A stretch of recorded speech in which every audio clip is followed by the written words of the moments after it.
Hello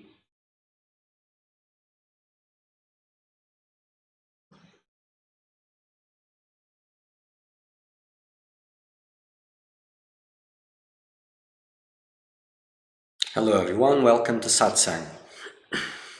As you've been seeing, internet is not very good at this moment, so if it falls down, well, we'll connect again.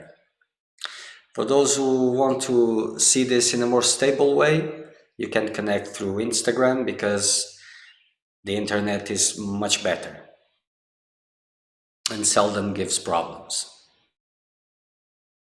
Okay, let's make some silence first.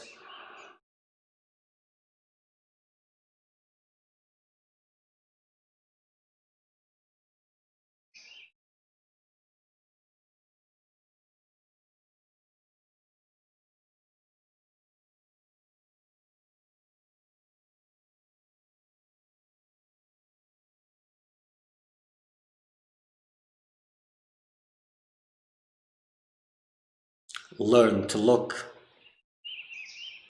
to everything without giving any importance.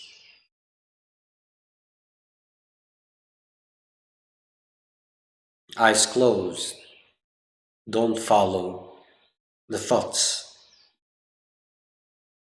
Eyes open, don't focus on objects. Don't follow objects. Animated, inanimated. It doesn't matter. Bring your eyes to a kind of a void. Eyes open, don't focus on anything. Eyes closed. Remain silence.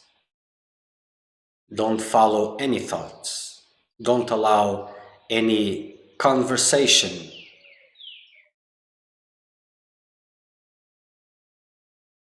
No subject is important enough to start a conversation about. Silence is the important. It doesn't matter if it's your voice. If it seems very important to be there in that moment, don't allow it. Remain in silence.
So for those who may be confused about silence, mantra chanting is also silence. It may be circumstantially different, but it leads to the same place. Either silence remains or the mantra. All the time, nothing else but the mantra. Nothing else but the mantra. If the mantra will evolve to that circumstantial silence, that opens the door for the great silence. That is just circumstance, but they are the same. So for those who think from the individual perspective that mantra chanting, for example, is a lower practice, well, first, these comparisons, well, they don't do anything useful because everyone has to work from where it stands really, and it has nothing to do with self-value. But it is the same.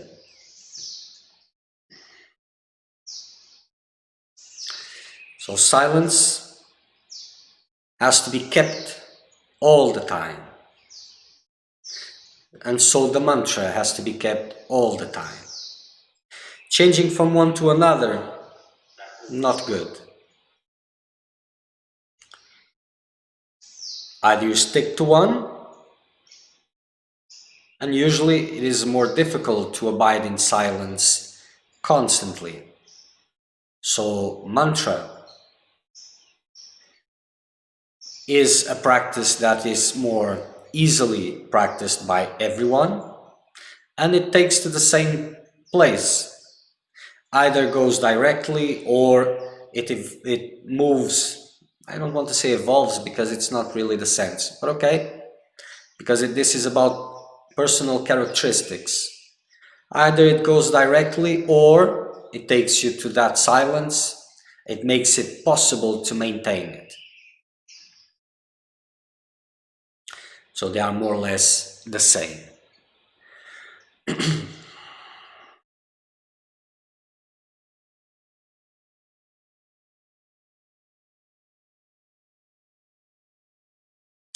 So today I will talk about a subject that may be important to some of you. It is common to see seekers who have reached a point in their lives that it seems that their process has stopped.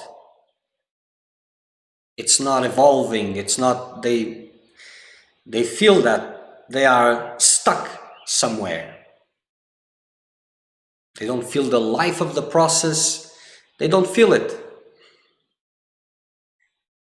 And either, if they are distracted with the world, well, obviously their process will fall down. But if they are not so distracted, if the world is not as important as it is for the majority, and still they find that their process, their spiritual process, is not, it's not moving. Feel like nothing's happening. And then there's this la la la that says, but who is waiting for something to happen? Or for who is nothing is happening and la la la. But forget about this nonsense. Because eventually, if there's something there that is telling you that nothing's happening, pay attention to this. There is a common phenomenon for the majority of seekers that is compromising. They are put in front of their challenges, and this is for everyone. If you haven't been through your challenges, if you didn't overgrown them, well, probably you're just playing spirituality. But if it is for real and you have been intensely engaged, of course, challenges have come into your way. And what is a common factor is compromising, and that kills the spiritual process, takes completely the life out of it. And then it leaves you two choices, more or less. To continue your practices in a shallow way, so that you still believe that you are doing something, or you actually give up of those practices. Either way, this will cost a lot of time and a lot of personal pain that will come in the future in some sort, because you're not leaving the spiritual path, you're not abandoning it, you are turning your backs to yourself, and this has a price. But sometimes it seems that there's nothing else to do, because it's really not possible.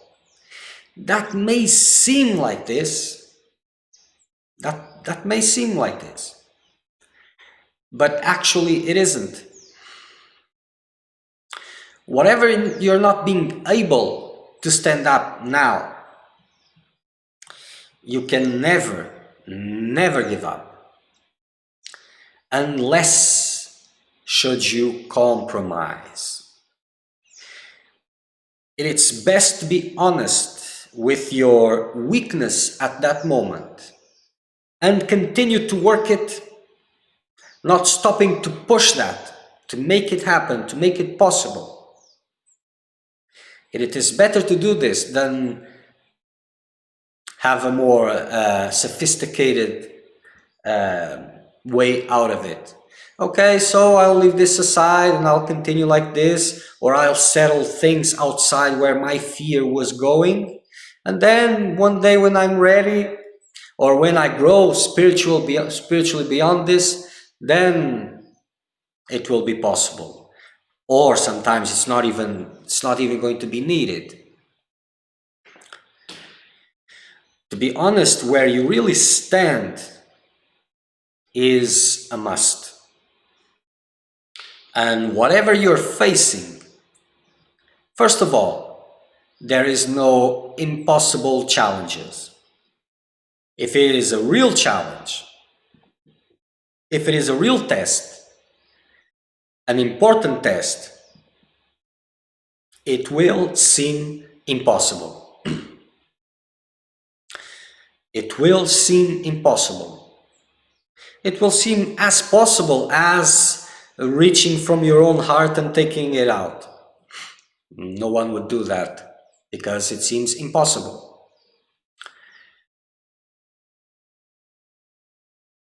And an enormous level of pain will be in front of you, for sure. Your mind will scream and says, this is not possible. I cannot do this.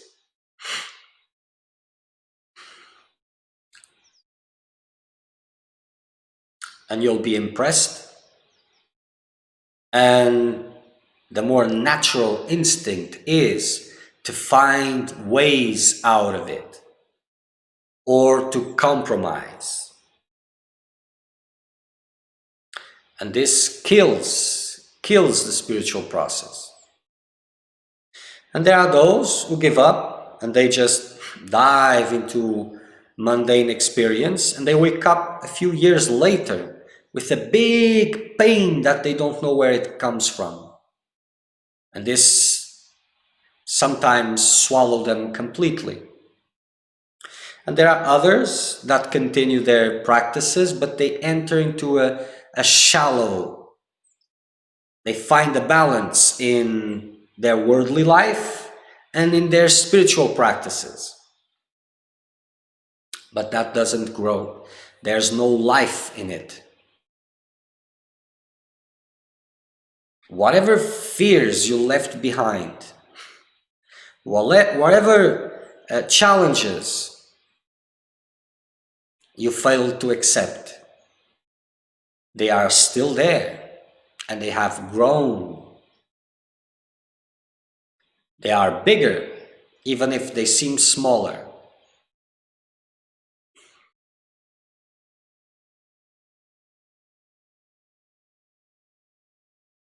And the life of the process, that which is more sacred, more precious, has been lost.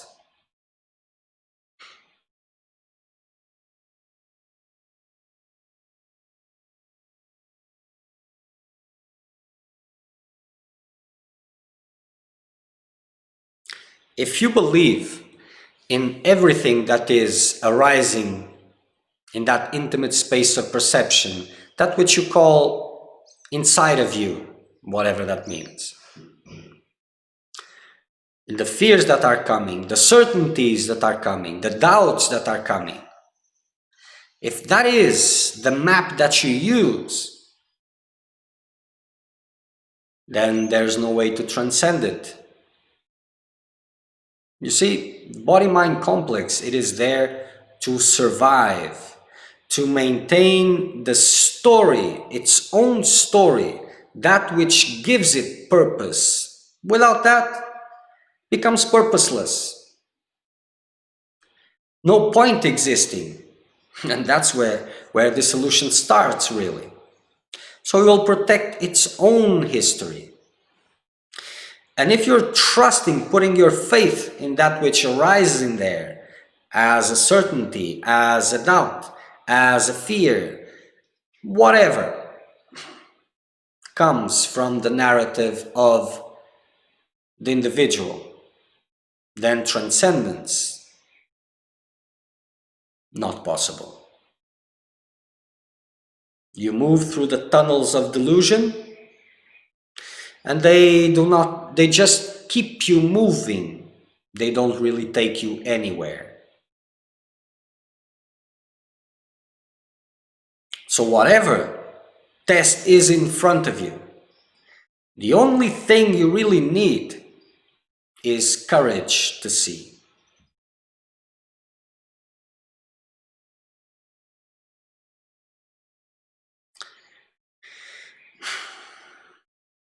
And when these tests come, there's a lot of levels of courage, a lot of levels. But when this kind of tests arise, that normal level of courage with it, that is a courage based on greed, that's something that I will gain out of it, that will not help you.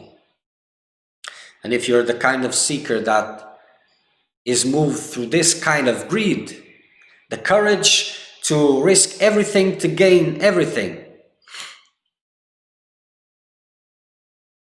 then you will have to go again and again through these tests until you understand that this doesn't work. That means for you there's a different experience.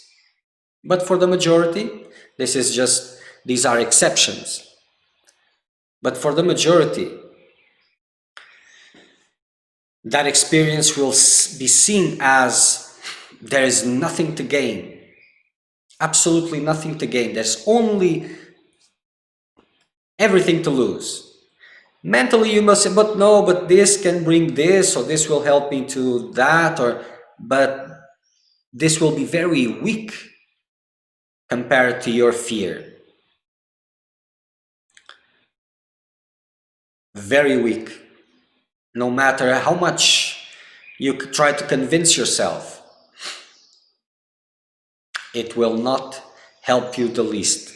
You may actually for some moments fill yourself with courage and all of that, but that's not the way you outgrown your fears. You have to go through them, not with your chest out and strong, but from the weakness that you really stand, without defending yourself, without trying to encourage yourself, just having the courage to give that step and to remain in it as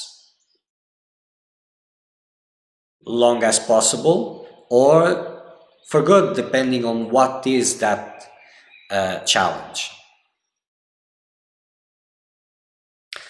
And that's the only way you will be able to see beyond your limited perception.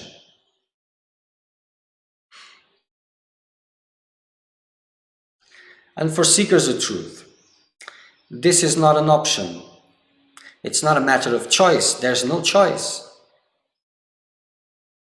And if you compromise, or if you turn your backs, well, the price will be heavy for you, because you're turning your back to yourself. And then after so many years, when it is unbearable to be away, when the little things that you were distracting yourself with, they lose complete value, and now you know that you really need that, then you will look for it, and emptiness will be only what you'll find. Because those fears that were connected to making you give up, they have grown immensely. And the most important thing was your decision, your attitude towards that. Because giving up, it's a clear statement. A clear statement. Compromising, it's another clear statement. And another clear statement is not giving up, continuing to try until it is possible, not stopping for one moment the pressure to go through it. This is also a big, clear statement.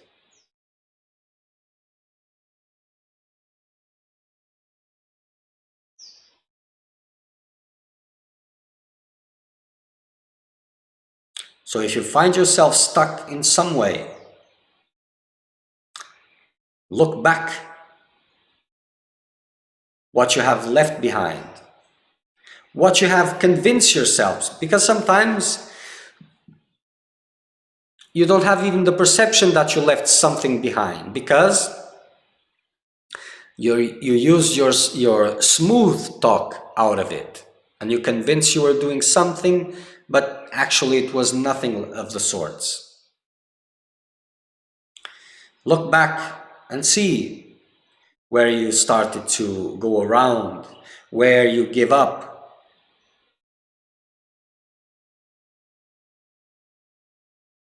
You see, there's this idea that, okay, I'll do this and I stopped and I come back again, whatever.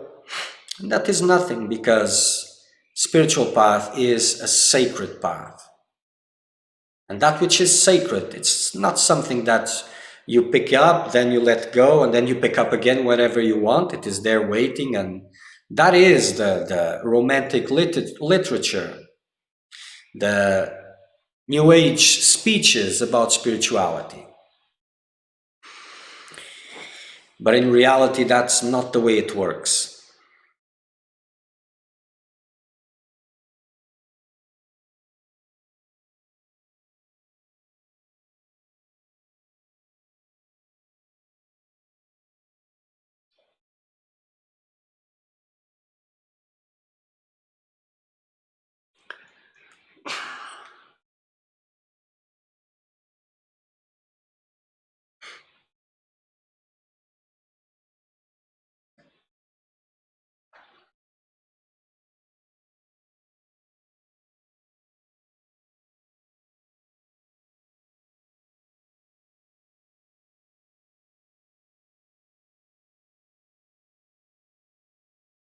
And the longer it passes, the more difficult will be the comeback. And if it was difficult in that moment, where you drop it, because if you don't drop it, if you continue your intensity, eventually you will succeed. But if you drop it, then the longer you take to come back to it, the more difficult it will become. And be careful with your mind, because it is not trustworthy. Because it will tell you, but there's no other choice. So I'll just have to do this to avoid this pain that it is unbearable. But what will you do next with the other pain that will come? Tenfold that one. And that is the way it works.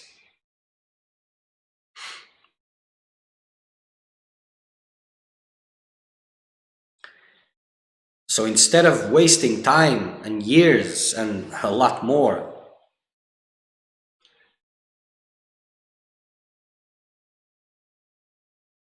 whatever challenge comes into your way, whatever test is there, don't give up. It doesn't matter to explain a lot the mechanics of these things, because you may try to hold on to that in that moment of difficulty, but that will not have any value. The only thing that will have value is for you to see. You will have to have the courage to go through and see for yourself. That will make a difference. So the first time, it's what is usually called a leap of faith. The second time, it isn't. These tests come very often. So the first time, you will see, you will have the opportunity to see in something smaller, for example. But that will be big for you at that moment. That after that brings a lot of transformation, depending on what it is. And your fears that were screaming back then, they make no sense. And to the other fears that come next, the mechanics is the same. The same level of screaming, the same level of resistance, and the same reality. You will be seeing clearly that that which was screaming in your head has no basis whatsoever.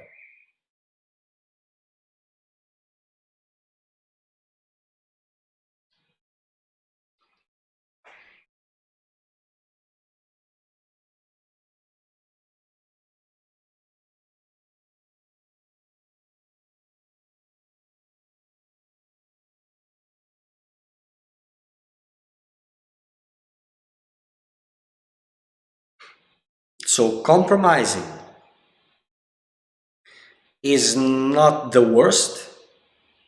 It's not as bad as giving up. But still, it kills your process.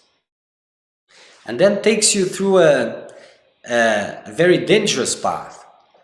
Because once you start compromising, you will continue. Because it is a tendency that you are developing. And next time, it will be more difficult to go through whatever comes, easier to compromise. You've done it once, you'll do it again and again and again, and your spiritual process just you will just be there. And for those who have no interest in the world but still are there, whatever that means, they will be looking at the world and yes, nothing here.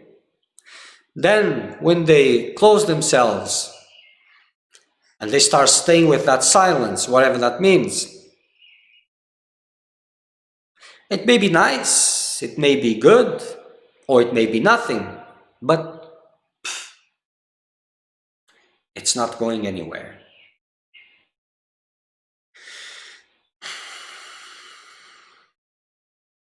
So whatever difficulties may arise, whatever tests may arise, take them as they come, take them as you really are.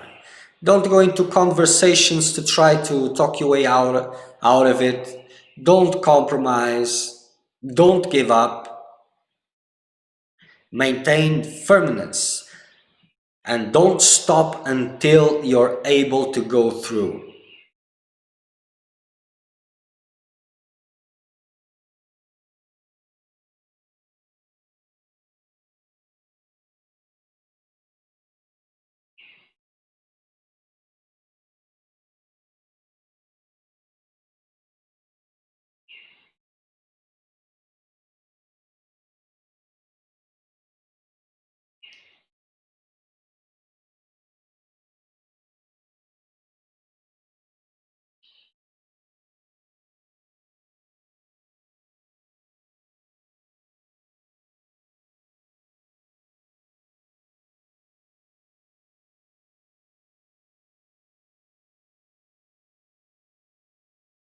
And remember, self-evaluation is very important.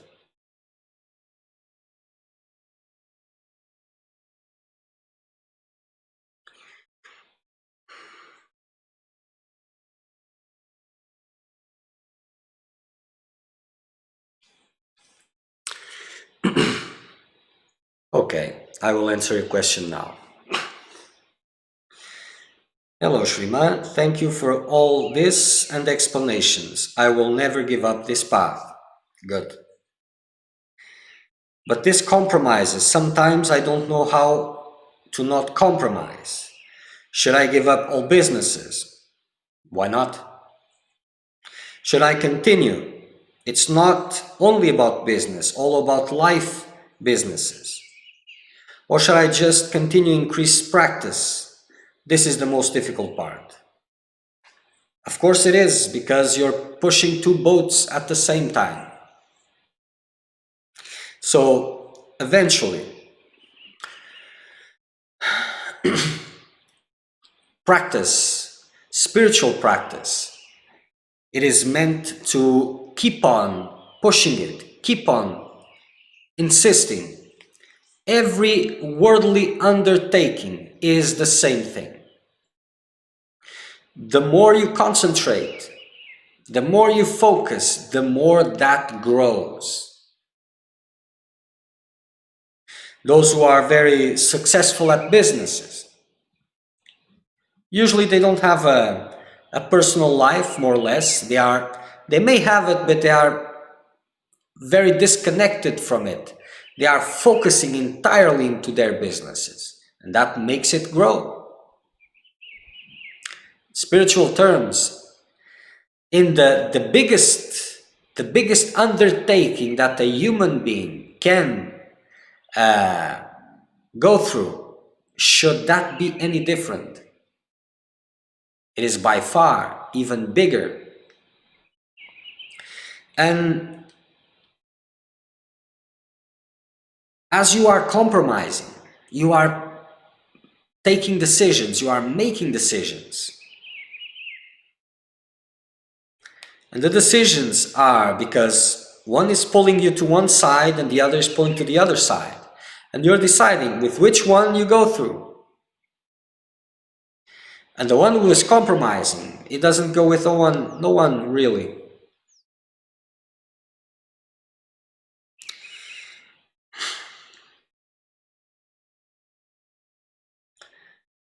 And the question is not what to do with the business. The question is what to do with your spiritual practice. And to increase it, it's always, always that which is important. The rest follows as a consequence. You may try to look and see what is there taking your time. As you can, if there's no test yet as to letting go everything, well, you can plan ahead. You can, for example, arrange your life in a way that it doesn't disturb you. Make it simpler and simpler.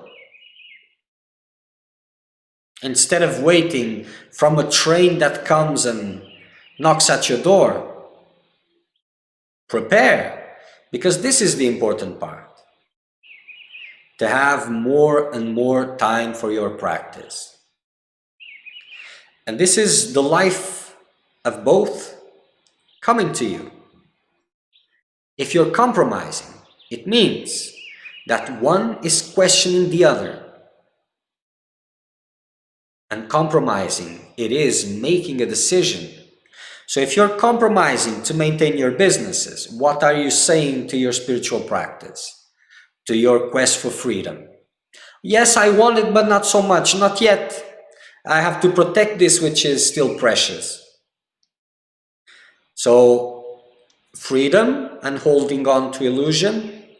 Do you see the situation here? You see, it's not about meditation, it's not about practices, it's not about that. In the end, it is about decisions that you are making. And through these things, through these circumstances, decisions are being made and you are affirming something. And whatever you're affirming opens doors that weren't there, or close them, spiritually speaking. The doors of the world, they are always open for the better or for the worst.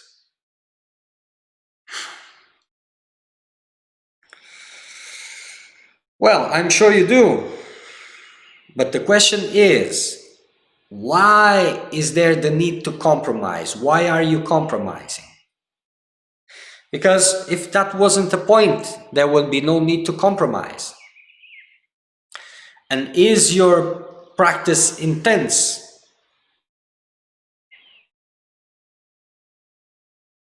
But that question can be interpreted if you are making it intense. But the intense is the vibration of the life of the process.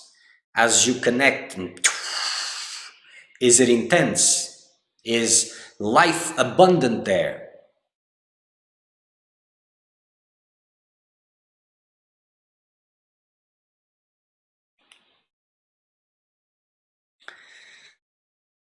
So the point,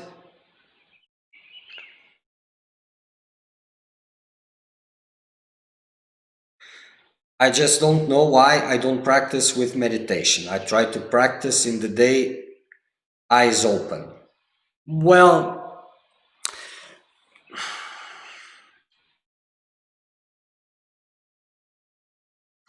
you see, the majority these days, they say that they are beyond meditation.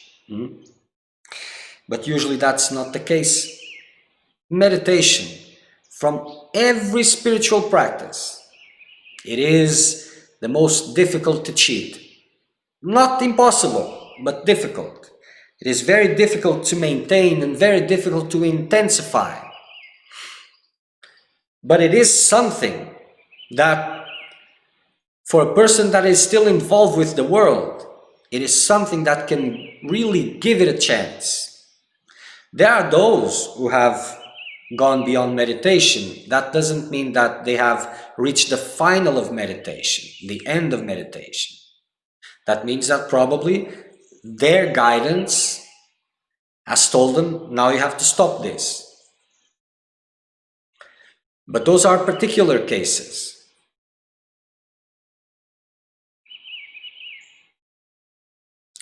So the level of intensity you can reach with whatever you're practicing. If you're practicing with meditation, in meditation, the intensity is very different. But my question comes again. Is there guidance present in your process? Is there intensity? Is the vibration so high that the eyes are open and nothing is seen? If not, then probably you need to rethink all of that.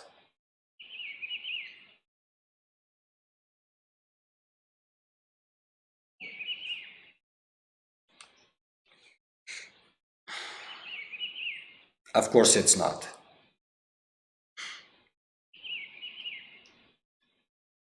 So that means you have all the time, but in some way you're protecting yourself from the intensity of the spiritual work, and you're maintaining a balance in both of the worlds.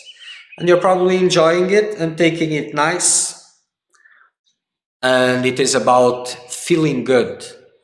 Circumstances are helping you to be in a feeling good mode, but it's like for those who are in pain and not having this opportunity to have a nice life, they are in a prison, not comfortable one, dirty, cold, harsh. And there are those, for example, like you, that are in a palace, but door is closed. The guy which is in that bad prison, at least it has motivation to leave it. So probably it's not as bad as the other one which is in the palace. But that doesn't matter, because it is your circumstances that are important, and it is through them that you find freedom. So rethink all of that and understand that that which you're touching, that feeling good, it's actually nothing. It is eating your time. Okay? I'm sure you do, but understand, self-deception is one of the biggest obstacles. So in some way, you're deceiving yourself and not using the best out of your time. And if you have the time, and you have the motivation, and you have the thirst for freedom, this is very important. It means something. It is a divine calling. And by having those circumstances and not using the best as you can, that is also having a decision, and that's also a positioning towards that divine calling.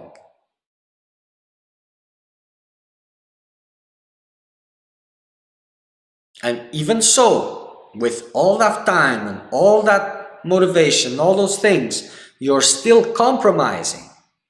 Well, rethink all of that, because that is eating your time. That is eating your merit. If the divine calling is there, if circumstances are there, understand that that is something rare. So take it intensely. Don't disrespect that.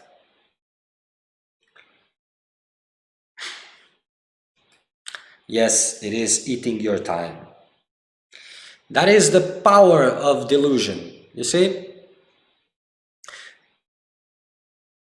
People look at the world and see it as innocent. If I want to participate or engage, I will participate or engage. If I don't want, it is there. It's just there. It's doing nothing. Kind of a dead thing.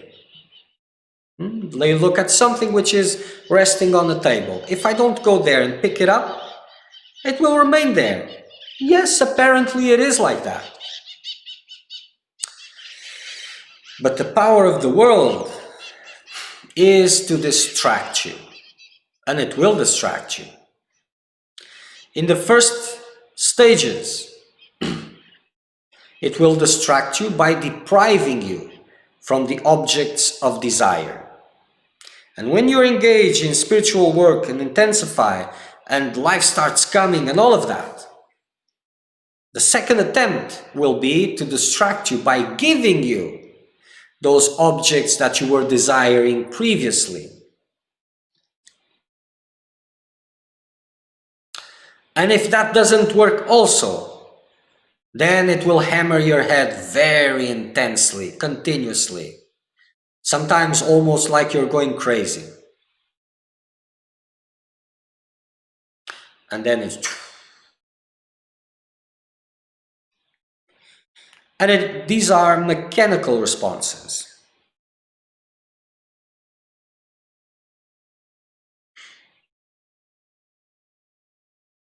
Okay, go there. These are mechanical responses.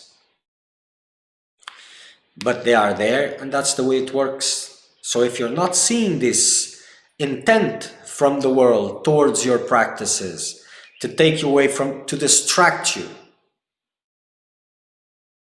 then you're not pushing that hard.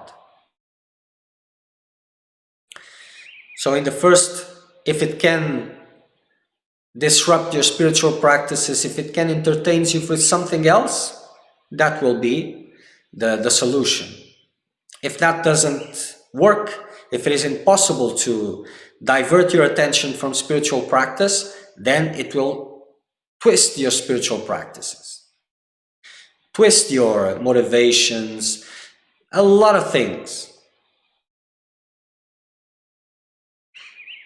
So the fruits, it's not what you're doing that is important, but what fruits are there coming? Are your spiritual practices intensifying? Are they becoming more alive?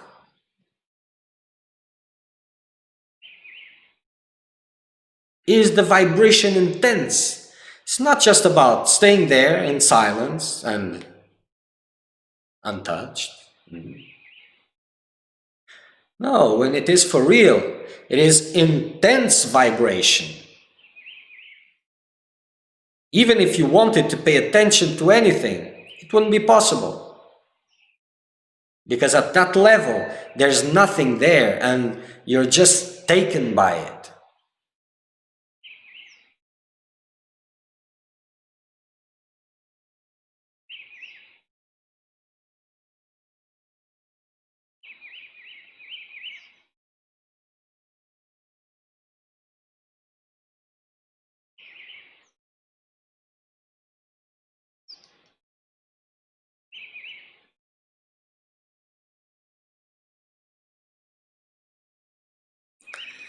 And careful with today's literature, because things are being presented like, well, process is just a simple thing. There's no process. And the awakened one, well, it's just a normal person. There's nothing different about it. Has some little things and...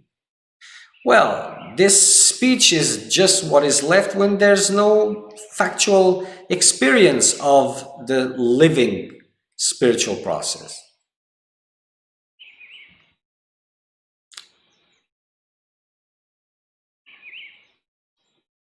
So observe. If things have become, if there's something there bothering you that, I'm stuck, things doesn't seem to be moving. Also, there's always a part there that wants to convince you, no, but everything is fine. This part of the process, it is like this.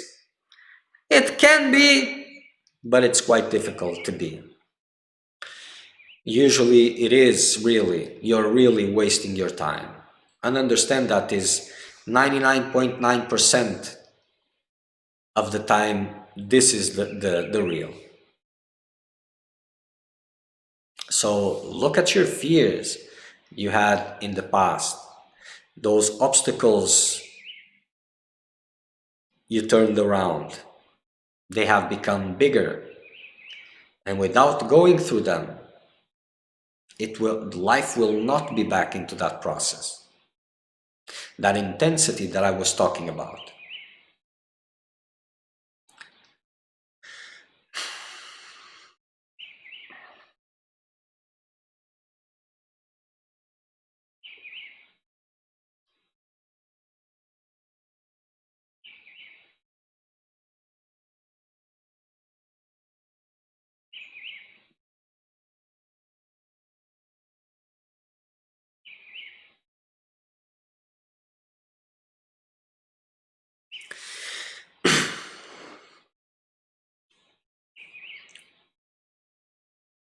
All those fears that you carry, they are there because you haven't seen through them, because if you did, they wouldn't be there.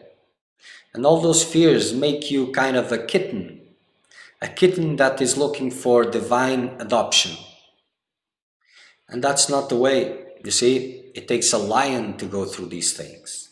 And the difference between a lion and a kitten is just their level of belief, of fears that are involved. Just that. Remove the fears and there's a lion. And even to surrender, it takes a lion to really surrender. The kitten just turns around and, oh, I'm harmless. That's not really surrendering. That is denying your strength, denying the intensity of life that you represent. That is denying greatness. Only the lion surrenders. He has the power, he has the greatness, and then he has the vision. Only he can surrender.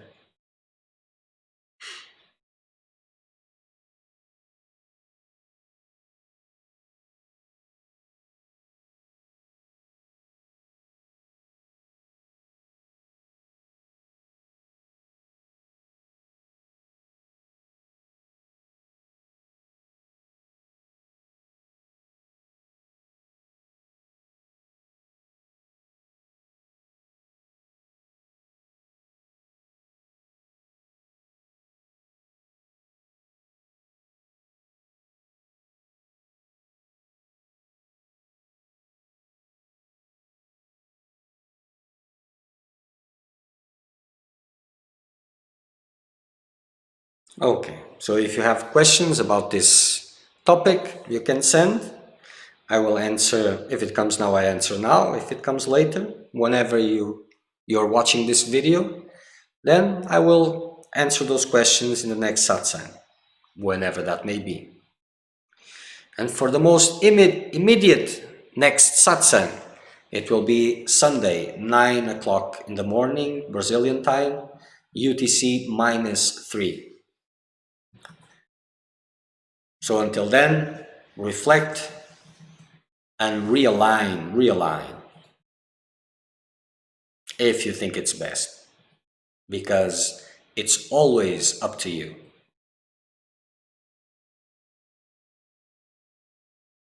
Okay, patrz.